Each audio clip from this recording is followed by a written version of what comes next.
Di namin nakunan before. Ngayon lang.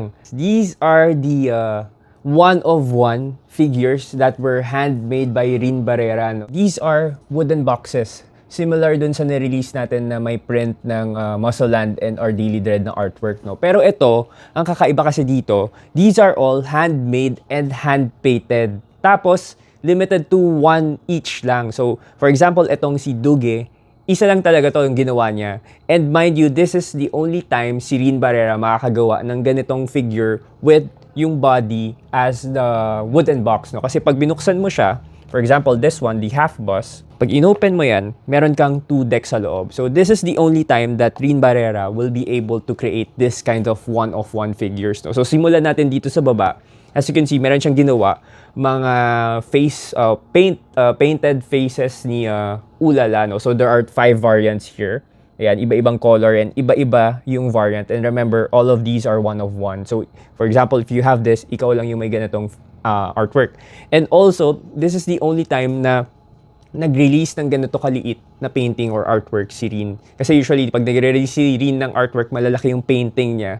And parang may nagsabi nga sa akin na collector na sobrang happy niya kasi he will be able to acquire this piece na maliit lang, 'di ba? Parang abot kaya na niya, no? So, there are 5 variants for the face painted, yan, Ulala.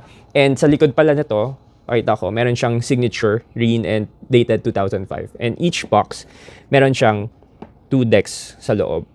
Ayan. Then, ito naman, mga nakikita nyo, ito naman yung mga twins. Ang tawag dito is the twins, no? So, this one here, as you can see, this is tinahe. Tinahe to by hand ni Rin. Yan. Even this one, yung face, I think is carved yan, and then face painted yan. So, all of these, handmade yan, di ba? Ganito kasi talaga nagsimula si Rin na ganito yung mga ginagawa niyang figure na ginagawa niya, everything is done by hand, no? So, ayan, we have 4 variants of the twins. Iba-iba yan. And some of which, ito naman, ang tawag dito sa dalawang to, are bus, Ulala bus. So, there are 2 types, no? Dalawa yan.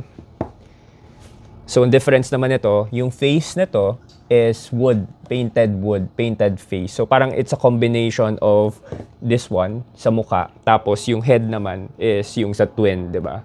Ito naman sa twin, ang difference yan, hand-carved yung face. May ano talaga siya, 3D, kita naman, no? Ayan.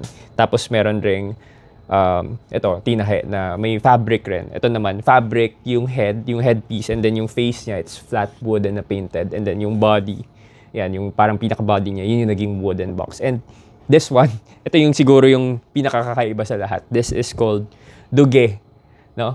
Ang Duge is the companion of Ulala. Makikita nyo dun sa deck.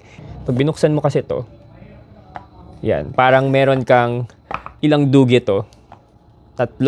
So, may Duge ka dito. Tapos ito, isang side is signed. Tapos dito, may Duge rin na painting. Iba-iba yan. 'Di ba? Iba-iba yung details niya, as you can see.